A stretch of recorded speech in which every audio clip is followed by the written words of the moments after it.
what's up? Check out this blunt and honest review from the Jock and Nerd Podcast. That's us. My name is Imran.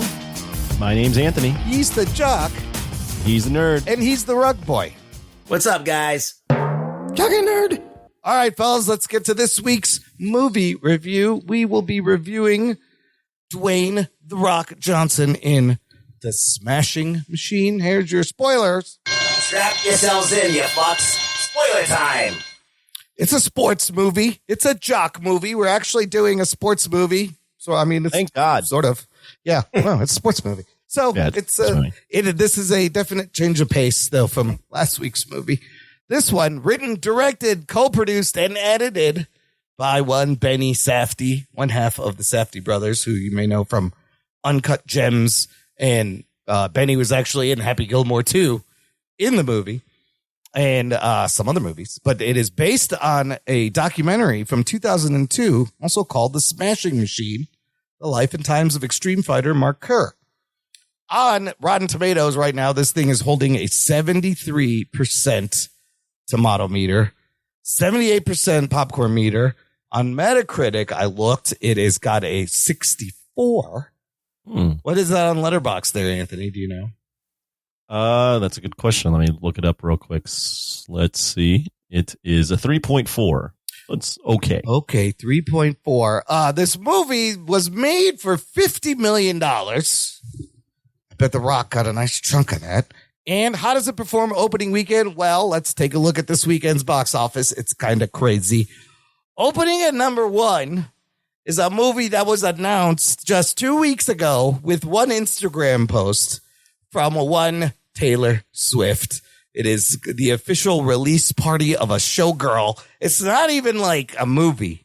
It's not a concert film. It's like basically just a long promo for her album. It's like a 90-minute commercial with videos and behind-the-scenes thing. It opens to $33 million domestically. A $46 million global debut for it. Was like a long music video? I think it's a bunch of music videos and some behind-the-scenes things. Apparently A+ cinema score. And when I went to see this Smashing Machine, I saw Swifties coming out of the theater all sparkly, wearing sparkles. So this really throws everything off. It's kind of crazy, but this fucking thing, it's not a movie, announced 2 weeks ago, zero marketing costs, $33 million. Number two, One Battle After Another, suffers only a 49% drop. Makes another 11 million, making its domestic total 42 million. It does crack 100 million global. It's at 101.7 million global on that $130 million budget. And then number three is The Smashing Machine with a smashing, did not smash the box office. It opened with a $6 million. Whoa. Not 16, not 60. 6. Do we want to have this discussion now, or should we? I think it's part of. I think we should do it at the end. It's part of the larger thing of this movie. I'll just include that Dwayne "The Rock" Johnson. He hasn't made a movie that hasn't made at least $100 million worldwide in like 10 years, 15 years. He's track record. Yeah. Big money box office. This is the lowest opening of his career, and by a long shot. I blame Taylor Swift. It's her fault, maybe. I don't know. Hey, man. Big crossover audience between the Swifties and UFC. Yeah, see, that's the thing. It shouldn't have hurt. Well, there's a lot of reasons we could get into it, but yeah, this big flopola. Another more Oscar play than a box office play, but at $50 million, you got that's the other thing. We can touch on it again a little bit, but A24 has been investing more money into movies, and $50 million is a higher amount. They don't usually invest. Yeah, they don't usually make $50 million movies, but they figured The Rock box office. We'll get into Rock FC. This cast is, of course, Dwayne Johnson, listed as Dwayne Johnson. He's leaving The Rock out of the credits, on purpose. Playing fighter Mark Kerr, Emily Blunt as his girlfriend, Dawn Staples. You have Ryan Bader, who plays his friend, trainer, fellow fighter, Mark Coleman. And I believe you have a lot of actual fighters in here, Mike. Is that right, Anthony? Yes. And there's a lot of fighters in the movie. Ryan Bader's a fighter. Ryan Bader's a fighter. Bas Rutten's a fighter. A lot of the guys he fights in throughout the movie are fighters. Alexander Usyk, who plays Igor Vovchanchin, is the heavyweight champion of the world in boxing. Oh, wow. Wow. Yeah, a lot of fighters. And I know the Safdies, or I don't know, they like to employ like non-actors a lot in their kind of stuff, make it seem a little real. Sometimes it works, sometimes it doesn't. Anyways, Anthony, this movie is R-rated, 2 hours and 3 minutes. Give us the plot, and also you probably have the most history with the subject of this movie. I will tell you right now, I didn't know shit about this guy. Ruggs? Yeah. What about you? Well, go ahead. Very, very little. Okay. Yeah, Mark Kerr was nicknamed the Smashing Machine. He was a MMA fighter from like the late 90s to mid 2000s, but he was considered one of the most scary fighters in all of MMA from like the time the movie's trying to portray.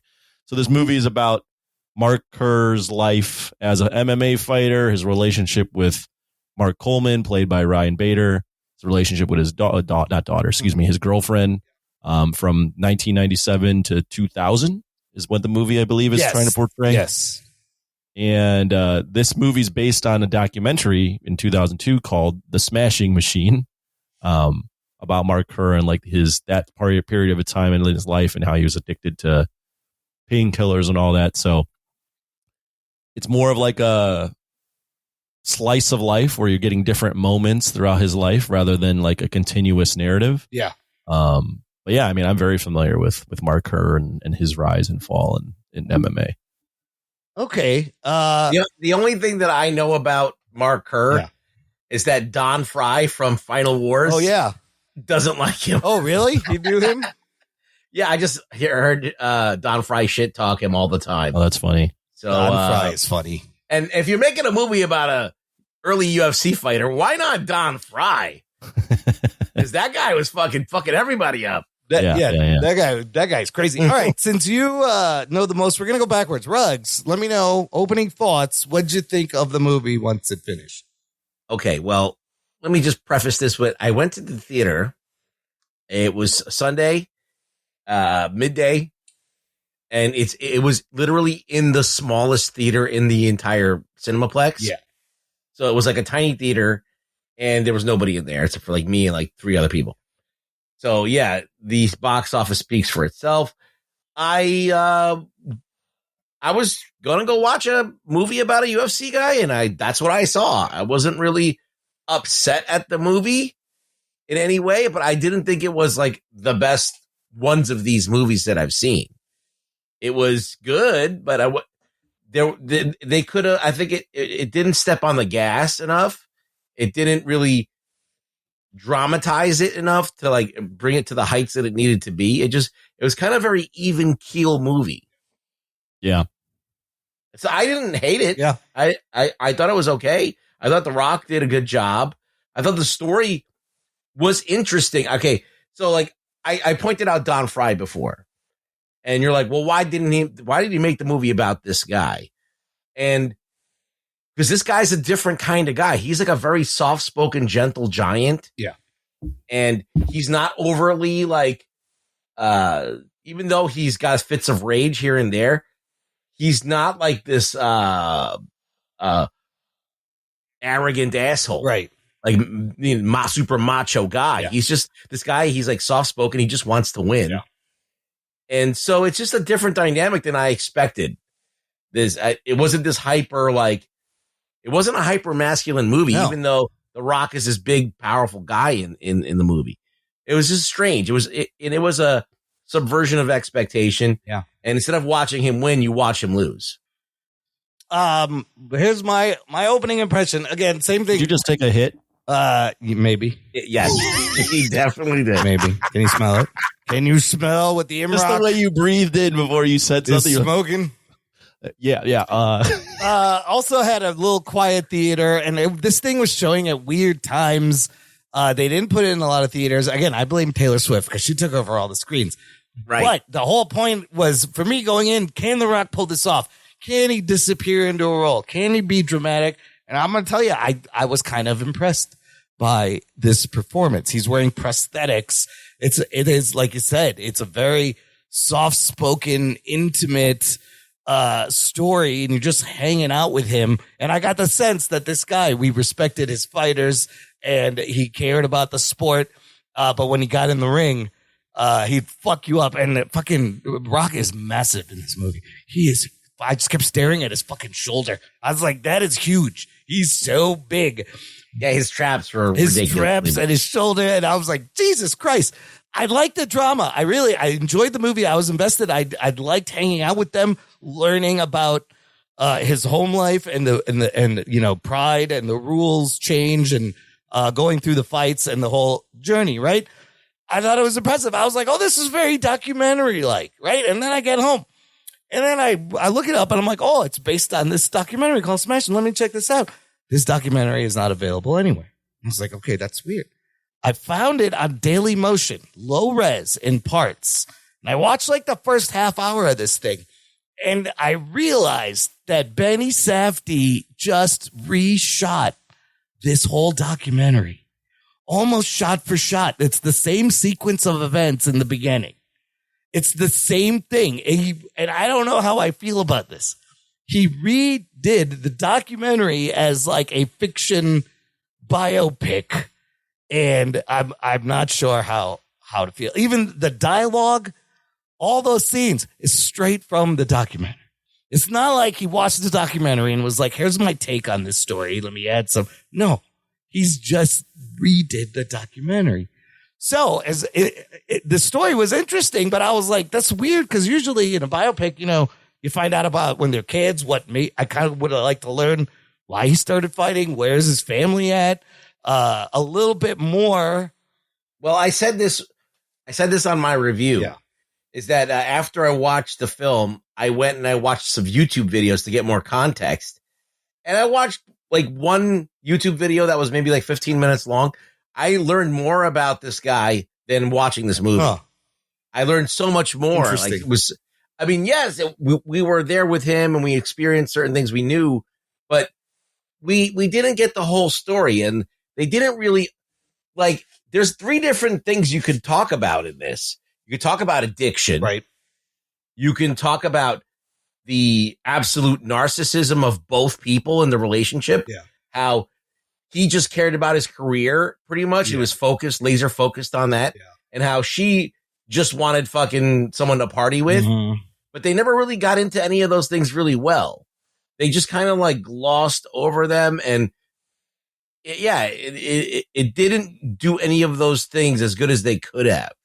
So it was kind of weird. And I didn't see this documentary, but I feel like if he's just like AI slopping a documentary, he's just remade the doc for the most part. And I'm going to try to watch the rest of it and see. I mean, there's more stuff in the documentary that I learned, but I just thought it was a very interesting choice to reshoot this thing almost scene for scene. And like you said, the journey of this guy, there's no tragic ending. He's still around. You see him at the end, and then they show real photos. He does look just like him, like he did back in the day in the movie. So the Rock impressed. The rest of the movie being a documentary is kind of weird. Anthony, what are your thoughts? Yeah, you guys said some things that I definitely want to touch on in my thoughts. I mean, this was one of my 5 anticipated movies of the fall when we did that show. Yep. I was going to enjoy watching this movie. So, and I did. Like I'm a huge UFC MMA fan. I'm a fan of The Rock. I'm a fan of, all this type of stuff. So like all that stuff, watching this documentary, or not documentary, excuse me, this movie, I knew I was going to enjoy it, and I had a good time watching it. That said, I haven't seen the documentary, but I'm very aware of it. And I know that one of the issues that people had, and you guys are bringing it up, or Ron, you're bringing it up, is like, what's the point of the movie? Yeah. Because a lot of the things he shot it very similar to the documentary in terms of the scenes. A lot, it's filmed like it's a documentary, so it's not really like especially cinematic. Yeah. So like and like Rugg said, I think this movie like has opportunities to focus on, the addiction or his relationship with his girlfriend, or even like the relationship with Mark Coleman, Yeah. who like inspires him to like fight, but then all of a sudden they're in the same tournament and they could fight each other. That thing, like that's a whole nother story. Yeah, I thought that was going to happen. But instead of focusing on any of that stuff, it glosses over a lot of that stuff. It shows you interesting things, but it doesn't really have a what it's building towards or crescendoing towards. It's more like kind of a documentary. Yeah. Right? Like, Just hanging out with him. So, I mean, I hadn't seen the documentary, so I did enjoy watching this. Yeah. But I also can understand the viewpoint of, like, if you've seen the documentary or if you're expecting more of a cinematic experience, this isn't really that. I think The Rock is really this is the movie where he's not being The Rock, he's being Dwayne Johnson. Yes. Where, you know, like, this is a vehicle for Dwayne Johnson to be serious about acting rather than just playing himself in every other movie. And I think he does a really good job with it. I think one of the interesting things of why they probably made this movie, or even when they made the documentary, is you've got this just hulking man, and he's literally like talks very softly, and he's like very, you know, not exactly what you would expect. His nickname, the Smashing Machine, you wouldn't expect this from this guy. And even like The Rock is like physically, like there's a lot of like, you're casting The Rock in this role, and he's playing against type. Like that's part of the intrigue of the movie. For what it's worth, Benny Safdie told The Rock before the movie that you're going to actually have to get bigger for this role. Yeah, I can't believe they made him bulk up. He's giant. But is it a stretch for him to play this role? It kind of is. It kind of isn't. I feel like it's in his wheelhouse. It's like not like the character he's playing is a fighter. He knows about that. Right, but he knows about how to operate in the ring. So he's bringing all that stuff to it. Yeah, I mean, half the job is bringing that physicality to it, and he's obviously a giant man. I mean, I enjoyed like the scenes where he's talking about his tummy, and like scenes where he's like arguing with Emily Blunt, playing Dawn, about like her selfishness. Like I felt like the scene with the cactus was like, very entertaining. Yeah, like the arguments they're having, and all that stuff. But yeah, like Emily Blunt's character is kind of one note. Yeah, a little bit. They don't really like focus too much on her. So all that to say is like, I think there's a lot of interesting things happening in the movie. But I can understand why, like by the end of it, you'd be like, okay, that it just kind of ends. There's nothing really like what was Benny Safdie trying to accomplish? Exactly. Well, the only thing I can say, like, and from my opinion, is that he was trying to give The Rock a vehicle to be a real actor. Yeah, it's because I was, you know, I also enjoyed the story. I'd never seen the documentary, but then once I started the documentary, I was like, oh, holy shit, he just redid the fucking whole documentary. So then I'm like, who is the movie for? But the thing is, like, I don't know if a lot of people have seen it. And maybe that was what I was thinking, is maybe he did this because you can't actually stream this doc anywhere. They are planning to re-release it in January, I heard, but maybe he did this because nobody knows about him. Nobody really knew about this documentary.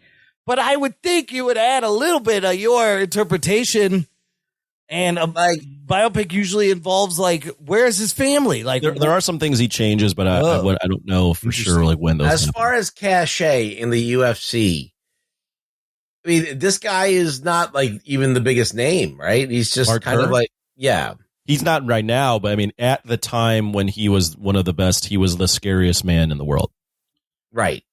And he does speak like the way The Rock speaks. Yeah, you can hear he's got a very light, thin, lilting voice. Is he considered a pioneer of the sport? Would you think? Yeah. Yeah. Oh yeah. So then tell me about Pride, because a lot of this happens in Japan, where it was it there were pay-per-views, but did it get banned? And then Japan just started Pride? Just some background. UFC in the late 90s was like nothing. Like it was underground, like very like John McCain said it was called human cockfighting. Like they were trying to get it taken off of everything. It wasn't on pay-per-view no rules or anything. But MMA in Japan, it was called Pride, was the main organization. Okay. And Pride was started in like the late 90s and was up until maybe like mid to late 2000s was the biggest thing going in terms of MMA. Like they paid the most. They would draw 70,000 people at the Tokyo Dome, and they would do these big New Year's Eve fights. Like if you wanted to be the best, people were going to Pride. Damn. And they do these like freak show fights where they'd have like competitive like with same weight class, but then they'd have like a 400-pound man versus like a 150-pound man. Oh my god. They do all sorts of crazy shit. But like Pride was where it was at. Is that when did we still have Pride and there's still cockfights? there's still Pride. It's funny it's called Pride, but yeah, there's still cockfights at Pride. Is that still happening, or they don't do that anymore? No. So Pride fell apart because the main guy that was running Pride, who's in this movie, I forget who he's played by, but Saki Kabara. Pride basically had like a report came out that Pride had ties to the Yakuza. Oh shit! Once that happened, they like took them all off TV in Japan, and MMA in Japan has never bounced back since it's not nearly as popular. Like UFC's tried to go over there and restart it, and it's never been a thing. Right. UFC bought Pride. That's fascinating. Okay. Well, I was going to ask you guys because at first I didn't. I still don't really like his performance, but what did you guys think of? You know, we got Dwayne Johnson, you have Emily Blunt, who are established actors and actresses, but then you got like the MMA guys. One of the big performances in this is Ryan Bader as Mark Coleman. Did you guys think he did a good job? I mean, I think he was okay. You could tell he's not an actor. Like he was okay, and part of it lent to some realism. But right. then the scene where he's talking to fucking Emily Blunt in the hallway, you could just tell the difference in each of their deliveries. Like I thought Emily Blunt looked amazing. Yeah, she looked great. Yeah. She looked great. I don't think her character had a lot to do though. No. All she did was fuck up his milkshake and then argue and then try to kill herself. And then they didn't even explain that. The scene where she like is doing the milkshake is where she kind of has to me the most depth. Yeah. But then the rest of the movie, she's just like, well, she's really selfish, but almost like what you mentioned earlier, Rug. Like the movie doesn't even take a side on like who's the asshole, right? Because like, they're both assholes. Yes, because they're both like he's being cold. Well, they to don't her. even like really get into it. Yeah. Like even the asshole nature of it, they're just bickering all the time, and it's like the stuff is. I can see. Okay, if you're a recovering addict and your woman is like blatantly drinking in front of you and having parties all the time, but they didn't even really get into that either. Yeah. They mention it. They tell you and they don't show you. So like there's no like cause and effect that's happening that you can react to. There's just discussion of it. It's like they just took a scene from their life and put it in, but you don't understand the context between like I didn't even understand that she was an alcoholic. Right. I didn't get later that on in the movie. Yeah, I didn't really get that. So there are scenes where she's a little high maintenance, but then that scene where he's in Japan and she shows up and he's just being a dick to her and cold because he's like, I got to get ready for this fight. And I was like, you're both assholes to each other. And then she shouldn't start a fight with him right before he's going to go out and try and get his ass beaten by someone either. Yeah, that's in that scene, I was like, I think it's like, no, I don't think. I was like, this scene, like she is being a dick. Yeah. She's like, this is the worst time to start a fight with someone is this time when they're doing this. But you know, the scene where, I want to touch on Ryan Bader because I didn't get my thought real quick. Yeah. While we're on Emily Blunt, the scene where she's fighting with him, then she goes and gets the gun. Yeah, I literally was like, "Oh my god, are we going there? Yeah. Like, are we doing a fucking suicide thing right in front?" Because I didn't see the documentary. Yeah, and I was like, "Oh shit, this movie's fucking ramping up." But then that doesn't happen. So it's like, not in another movie, maybe it's not based on this guy's life or whatever. Like maybe they have her get fucking blow her brains out. And you're like, oh fuck, this movie just took a fucking turn. Yeah. And you never really feel like that she's so codependent on him that him throwing her out was going to ruin her life. You never really felt that. Yeah, you need to build that into the character. Yeah, you're right. You're right.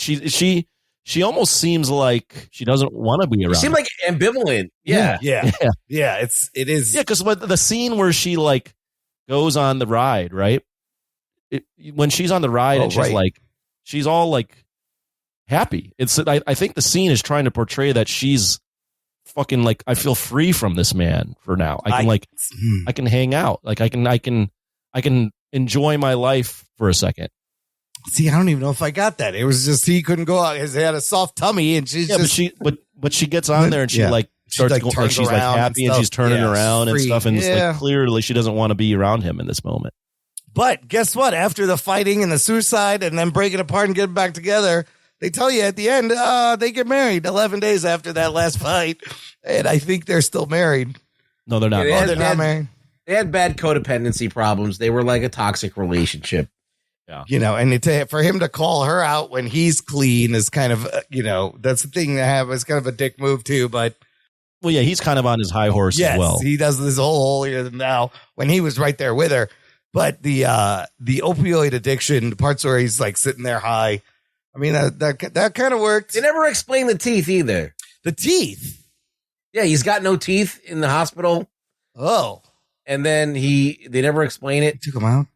Maybe he fell on his teeth. I don't know, or that's because he broke his teeth. So this whole thing with the rules, Anthony, let me ask you about this. I like that part where they're like, here's the stuff that you can't do anymore. No eye gouging, no biting. And then they demonstrate if the person is down, you can't kick them to the back of the head. And then it appears, you can't knee him in the head, that Mark Kerr loses like 2 fights with the same knee to the head move. And that first time he goes and complains and it's called a no contest and he's never lost a fight before. This kind of fucks with him and sends him into a drug-fueled Well, he got rattled in the head so bad that he was disoriented. I mean, that's what I saw in the documentary anyway. By the way, that whole sequence is in the documentary. That whole thing where he fights, where he gets kneed, where he goes to find the guy and he tells him, that's all straight from the documentary. Right, but like evidently I watched the video and the video was like, he was so disoriented and it took him weeks to recover from that fight. Oh shit. Yeah. So they didn't really make a big deal of that. They just show him shooting heroin or whatever. He was he was doing the opioids to like. But to answer your question, Imran, so Pride in the UFC back in the day, Mark Kerr and then Mark Coleman as well. What they would do is they would just get on top of you and get on your guard, and they would fucking headbutt you to death. Oh Jesus! And you just like couldn't get out, or they would knee you like that. So like a lot of those rules that they changed were to like also make the sport more like less barbaric. Less barbaric. Yeah. But like Mark Coleman and Mark Kerr, it could be interpreted that they were trying to make those rules to like make the playing field a little more level, like not to their advantage. Oh, interesting. But on Mark Coleman, well, real quick, so I didn't like Ryan Bader in the role, and the reason why, although I've seen like a lot of people say like, oh yeah, for his first role, it's really good. Like he's really human, which I can see. Yeah. I just know who fucking Ryan Bader is. Yeah. And I know who Mark Coleman is. Yeah. And they did nothing to make Ryan Bader look like Mark Coleman. No, they didn't even try. They went to like great lengths to make The Rock look like Mark Kerr. So it just took me out of it immediately because I was like, Mark Coleman would never act the way Ryan Bader's act. Mark Coleman's a very like boisterous, big personality within them. That makes sense. So it takes me out of the movie when I see Ryan Bader because I know who Ryan Bader is. I know what kind of fighter he is. Yeah. He's giant too. And that other fucking dude is giant. The Russian guy. Oh, yeah. Was huge. Alexander. Igor, whatever. He's Igor Vovchanchin, yeah. Fucking giant man. But look, The Rock crying in the hospital mostly worked. I thought I heard some chuckles in the audience, maybe. I'm not sure. But his other quiet parts, I thought he did well. So he's acting his ass off. And I mean, I got to give him credit. People in my theater and I as well were laughing when he would get into his little rants about his tummy. Oh, that's okay. You know about my tummy. Yeah. Like, I can't handle that. Like, that's going to hurt my tummy. This big man, he's like, I can't go on the roller coaster. Can I stand in the middle? That part doesn't turn, right? Can I stand there? I did love the way he talked. There were a few times where he slid back into his rock voice. Absolutely. Towards the end, I felt like he dropped a lot of it. It was gone. But I do think he did for what he was asked to do, I think he did a pretty good job. Yeah, that part where he's negotiating fees when he's like, am I talking too fast? And then where he's getting the Advil. Oh, I love the fee scene is like a great scene of like this like hulking giant, right? Yeah. That is getting fucking shafted in terms of his pay. And he's like, am I speaking too slow? Like, we have to figure this out, man. We have to figure this out. Even that, like, he could have just like smashed all of them, but it's like, that's not the guy this guy was. No, he's respectful. Again, that whole scene, straight from the documentary. Even the lines, even the dialogue. He said all that shit. So I still don't know how I feel about what he did here because it's kind of crazy. Is it cheating? Is it lazy? Is it brilliant? I don't know.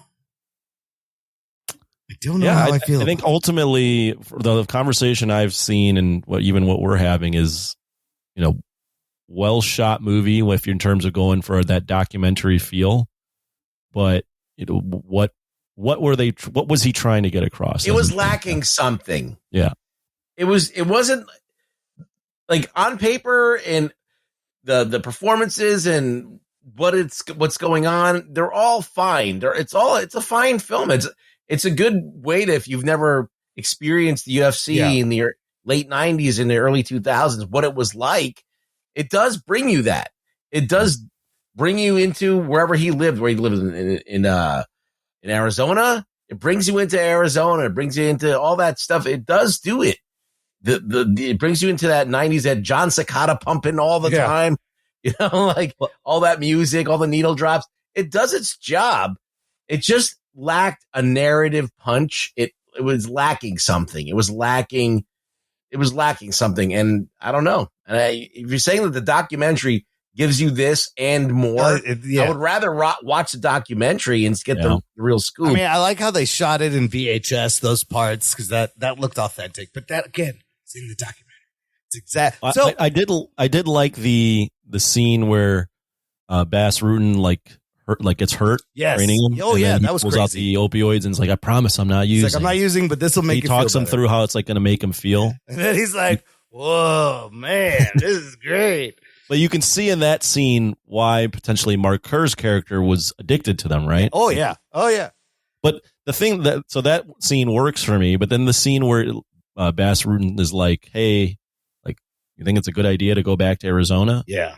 And like he's like, yeah. But apparently in the doc, like it's a bigger scene where he's like, "No, you need you're going to be distracted with her. Right. Like, you need to stay here.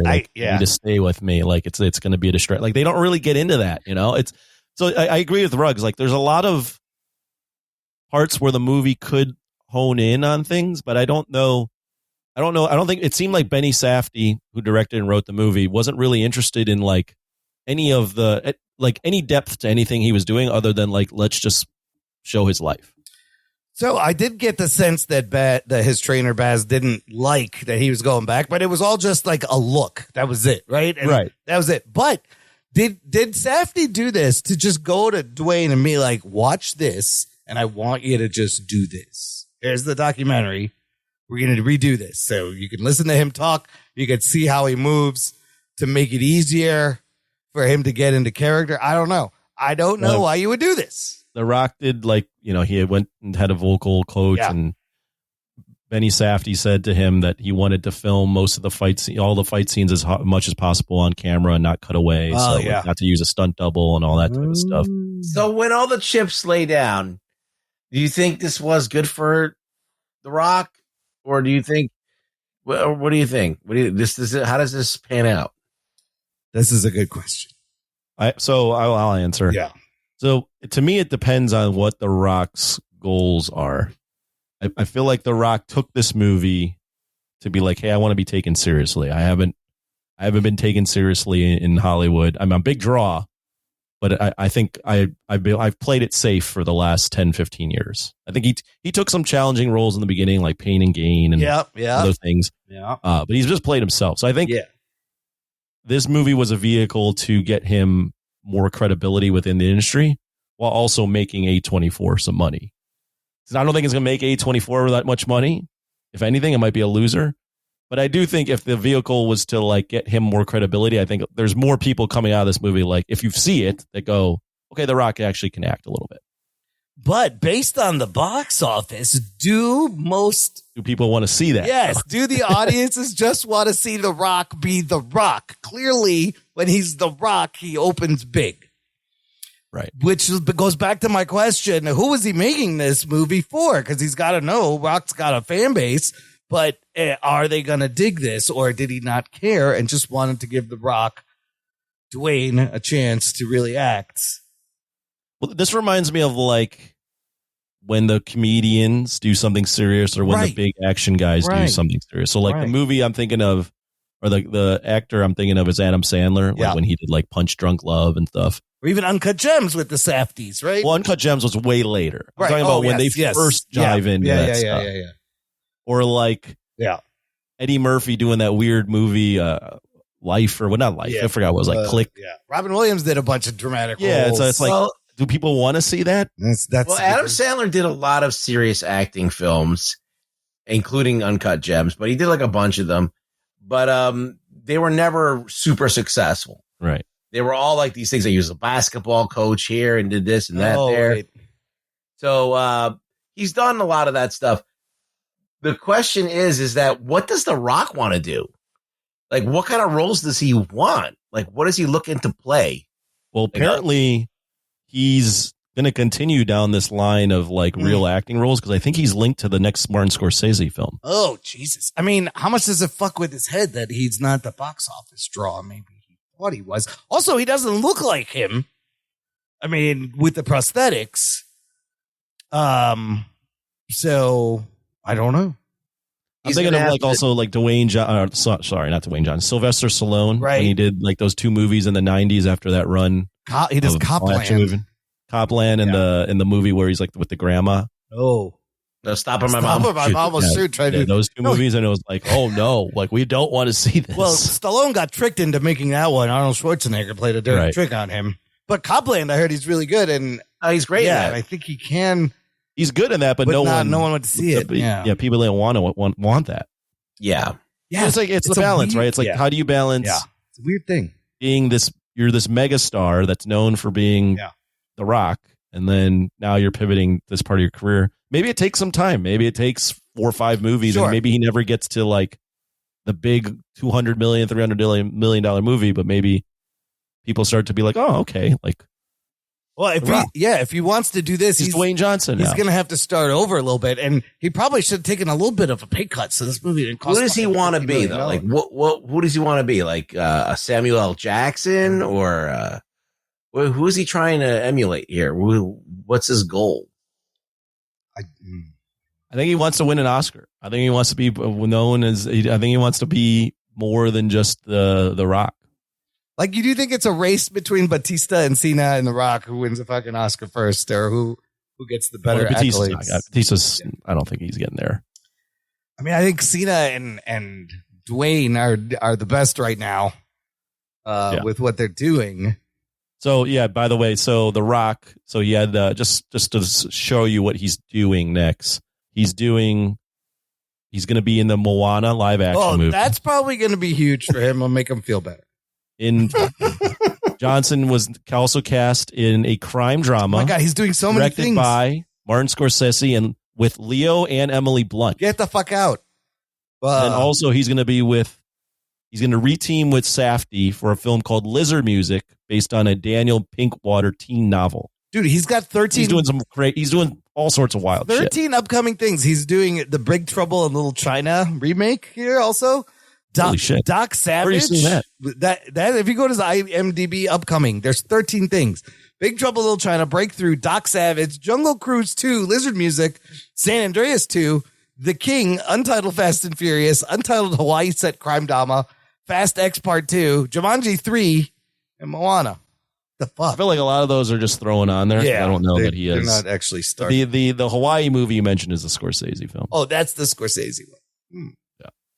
I mean, what do you think of The Rock and Scorsese and Leo and Emily? Well, he's already scored with him. And Leo Ruggs. Is that what you want to see? I'll watch it. I think that could be all right. Depending on the story and the character. I think that they'll feed off of each other. You know, I mean, hopefully it's not a dick measuring contest, but we reviewed a Leo movie last week. We got a Rock movie. Now we're going to get them together. Yeah. Oh my God. That should be, it should be interesting. That would be crazy. I am curious though, because The Rock has always come off to me as like the biggest people pleaser in the world. Right. Like, he's very much in tune with, hey, whatever's popular, that's what I'm doing. So I do wonder, him taking a real acting role and then the movie being just a flop. I mean, he's risking. I wonder what that does to. Yeah, he's risking his brand, his whole kind of image here. But if you get as far as nominations, Anthony Polanski, someone at work had a really funny line going, "He'll win a Golden Globe, but not an Oscar." And I was like, you know what? That sounds like that's probably gonna happen. He might get nominated for Best Actor, but It's going to be tough competition, I think. I don't see it. Yeah, it's going to be. It's just an okay. It's a good performance, but I don't think it's like this big performance. Yeah. And also the Oscars and the Academy is usually like any guy that tries to go for an Oscar, they don't reward them right away. They're like, no, you got to fucking earn it. Like for example, Adam Sandler and Uncut Gems, they didn't nominate him. You got to have. They usually want you to string together like a few in a row of these dramatic performances before they're like, all right, we'll give you some. God, and especially since he's The Rock, I feel like they're going to be like, okay. The other example of this is Jennifer Lopez has done well in a lot of movies. Oh, and she's yeah. never gotten close to nominated for Best Actress. Yeah, I don't know what I would nominate her in anything for Best Actress. Enough. I think there's an outside chance he gets a Golden Globe. Made in Manhattan. That didn't rock. Get Out. I mean, she's good in, or Get Shorty or whatever that fucking one was with. What's his name? Yeah, it's an interesting movie. I mean, I did like it. Yeah. I just wonder at the end what he was trying to go for as in the Benny Safdie. Yeah, I don't know what he's trying to say about Mark Kerr. I kind of wanted to learn more about him. It did get me interested. So the movie ends with it just ends with the real Mark Kerr just grocery shopping. And they're like, oh, they got married after that loss, and then he retires in 2009. And is still kind of unknown today. Well, before that, it ends with Mark Coleman winning it all. Yeah, because they don't. And I think that's could be interesting if we dove more into that, because Mark Coleman's win, they were teammates. He was kind of like on the backside of his career at that point, where it was like, oh, he's not the thing. It's Mark Kerr. So the movie could have focused on like, well, how did Mark Kerr feel about this? Like, what were his emotions going into a tournament where he could have fought one of his good friends? And how does it feel? Yeah. The movie just goes, oh, we're going to show him shopping now. In real life. He's just getting stitches in the shower, and now he's shopping. I thought like that buildup, I was like, oh shit, are they going to fight each other? That'd be fucking great. But he gets injured from another knee to the head. Well, he loses. Oh, that's right. He loses that fight, and then Coleman goes up against the other guy. Yeah. And then wins. But I didn't know if like this guy dies at the end, or is there some kind of tragic fucking. No, he's just shopping, and he's a lot smaller. And here's some pictures of him. Did you guys find, I think one thing to ask before we get into like a review is, did you find the fight scenes to be exciting? Did you like the fight scenes? I thought they were fine. They were okay. They were fine. Yeah. I don't have. In the beginning of the movie, there was not enough sound effects or anything that would kind of really sell. It was very real. Yeah, so it kind of didn't have that cinematic quality, but I did appreciate them. That they were fine. Some of the moments where he's just smashing the dude in the face made me wince. I was like, oh goddamn, Jesus! But I even loved in the beginning after he beats that guy. He's like, is he okay? Is he gonna be okay? Like he cared that, but he fucked that dude's face up. I enjoyed all the cauliflower ears in the movie. I counted like 12 of them. Everybody had yummy cauliflower ears. So, I mean, I thought it was okay. It did its job. It wasn't anything flashy, but it seemed like very cinema verite, like documentary. But it was because he is doing the documentary. Why? Why do it again? That's my question. I highly recommend just search that title of that documentary on Dailymotion. Just watch the first like 30 minutes if you've seen this movie and be like, oh shit, look, it's the same fucking thing. So without seeing that, I was like, oh, this is an interesting little story here. But then when I saw that, I was like, wait a minute, what is the fucking point of any of this? You're just going to redo it. But I liked it. Let's review it. Rank it. Sorry. Rate it. Anthony. Rank it. Review it. I don't know. Rate it. Give me a number. I think for me, this movie is a high 6.5 out of 10. Okay. As in, I did enjoy it. Yeah. I did enjoy it. I thought a lot of the individual scenes were really good and really interesting, especially I thought the most interesting things were like when he's fighting with Dawn. Yeah. Like all that type of stuff. Yeah. But I don't know what Safdie, going back to him, what he was trying to crescendo towards. Like there isn't really a through line between everything that he showed us. So that's where I have a little bit of issue of like, okay, what was the point of the movie? Yeah. Okay. Rock's best performance out of anything you've seen, or just different?